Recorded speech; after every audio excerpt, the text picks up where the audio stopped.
What's up, Average Dad fans? Welcome back to another video, and today we are comparing my two favourite foldables of all time. Let's go!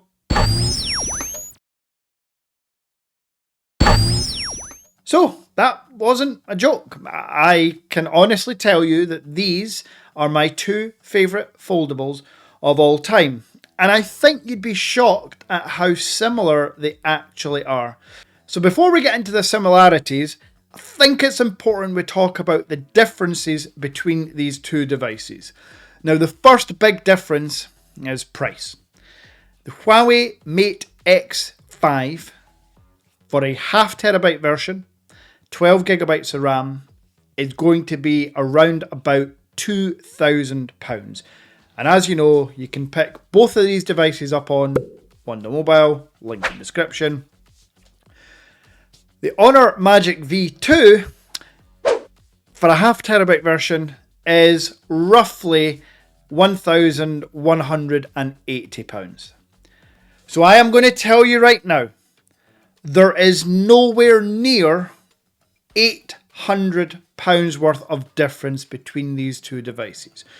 So if you're torn between the two and price is a factor, the V2 is your only choice. Now, as far as other differences, I want to talk about connectivity, specifically 5G. 5G is technically available on both phones. However, the V2 has 5G like every other device you've probably owned does. The X5 has 5G speeds, but nowhere on the device will you actually see 5G. When you go to GSM Arena, you can see it says 5G. When you go to the Huawei website, it says 5G. But at no point on my device in the top corner has it ever said actually 5G. So I do believe that Huawei are still not technically allowed to use it. But rest assured, the speeds you're getting on the Huawei X5 out of Wi-Fi is 5G speeds. Now, hardware differences, there's two biggies. And for me, the reason why I can't give the V2 the absolute top award for being the perfect foldable. Number one is wireless charging. The Huawei X5 has 50 watts wireless charging. The V2 has no wireless charging. The second hardware aspect for me is the 5x optical zoom lens. The X5 has it, the Honor doesn't. The Honor is actually capped at a 2.5x optical zoom lens. Now, as for the main and ultra-wide cameras, they're actually really similar. They are two of the best foldable camera setups in the market, but I love zoom, maybe you do too, and if it's zoom you're looking for, it has to be Huawei. And the biggest difference of all, potentially, is Google. Google mobile services.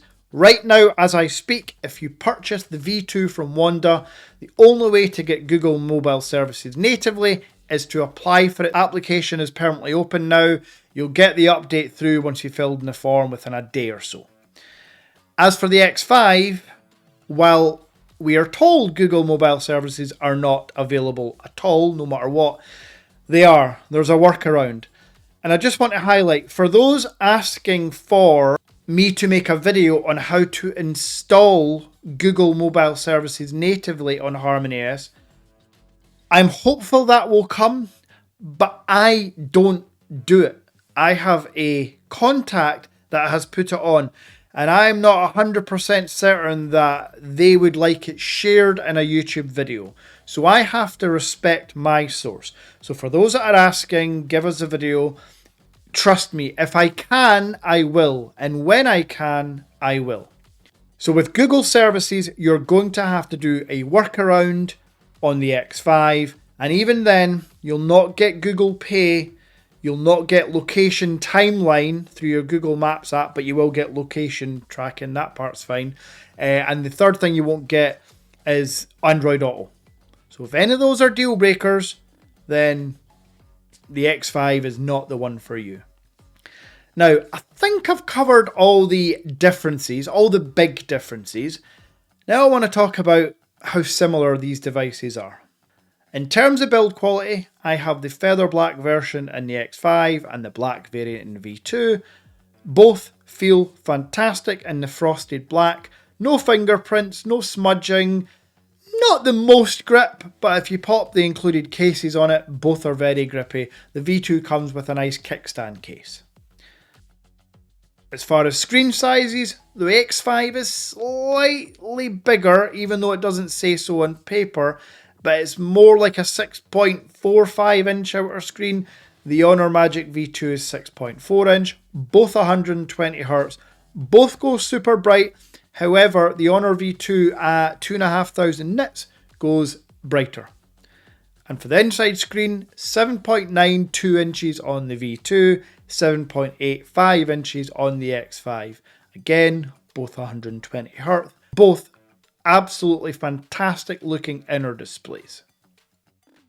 Now, aluminium frame around both of these devices, USB-C 3.1 without on the X5, so you can put it on a large screen.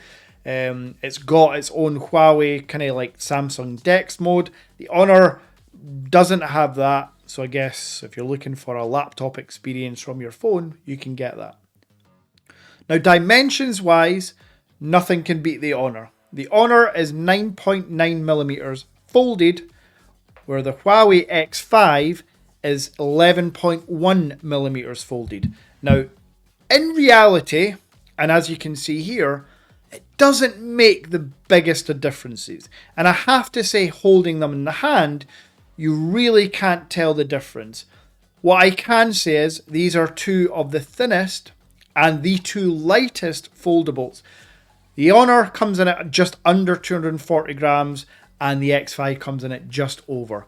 So for those wondering or complaining that 240 grams is heavy, no, it's not. 240 grams is what? 10 or 15 grams heavier than my S23 Ultra, and it's a foldable device with a huge inner screen. So no, we can handle 240 grams. Granted, Pixel Fold at nearly 300 grams, that's probably too heavy, but no. Happy with the weight and dimensions of both phones. Now, software-wise, it's preference. Magic OS, for me, has been great. I have owned about 8 Honor devices over the past 12 months, and I've enjoyed using Magic OS from a customization point of view. Harmony OS, for me, is maybe slightly better. I mentioned about the Huawei ecosystem. I've got the Huawei Watch Ultimate. I'm about to review the Huawei Mate Pad Pro 13.2 soon, and they all work together quite seamlessly. Honor maybe have that, but I ain't rushing out to buy an Honor watch or an Honor tablet anytime soon. They're quite far behind in hardware for that respect. Now, as far as stylus support, two of the only foldable phones in the world to support stylus on the outer and inner screen. Conveniently, the same Huawei pen works on both, just like the same Honor pen works on both. So there's a little tip for you. Now, photography wise, again, Huawei do the best camera setups on any foldable devices, but wide and ultra wide shots, the Honor keeps up. I do prefer the look of the Huawei, I have to be entirely honest, but for foldable phones especially, these are amazing cameras. And then for video, again, the Huawei's, to be honest, I would compare the Huawei with the S23 Ultra when it came to video. And I'd probably give the Huawei the nod, bearing in mind that's a foldable device. 4K 60 frames per second on all lenses. 4K 60 frames per second on all lenses. Luckily, the V2 also supports 4K 60 frames per second on all lenses. Even the front selfie might be capped at 30 frames per second. I'll check that in the edit. So, now that you know the differences and the similarities between two, I do still think no matter what, it's always going to come down to price and your own personal budget. Some of you are fortunate enough to not have to worry about the price. And if you're in that bracket, the X5 is the only phone for you. But if you're a bit more budget conscious, the V2 is 90% of the way there as far as being as good as the X5. You're just paying that extra 10% as a premium. Now, to summarise this comparison, both phones are fantastic. It all depends on how much cash you've got and how much you're willing to spend. Softwares are comparable. Hardware is comparable. However, cameras are far superior on the Huawei, in my opinion. If you are going to comment down below that you want to see a comparison between the X5 and the OnePlus, the Mix Fold 3, another foldable phone, folks, they're all gone. I don't have the funds to keep all these devices, but luckily for you, I've compared them all. I've reviewed them all. So look at my V2 versus OnePlus, my V2 versus Xiaomi, my Xiaomi versus OnePlus. Then make your own decisions. Just slot the X5 in there. I've given you all the specs. I've given you the comparison between these two devices. So it's quite simple. Just watch them and make your own decision. As always, I appreciate the support. We are aiming for 14,000 subscribers before Christmas. If we can get to 15,000 subscribers before Christmas, I am giving away a phone. Shock. Horror. Yes. I will give away a mobile phone if I can hit 15,000 subscribers by Christmas. Just putting it out there. So help me get there. If you like this video, make sure to like it and share it around your social medias. And until next time,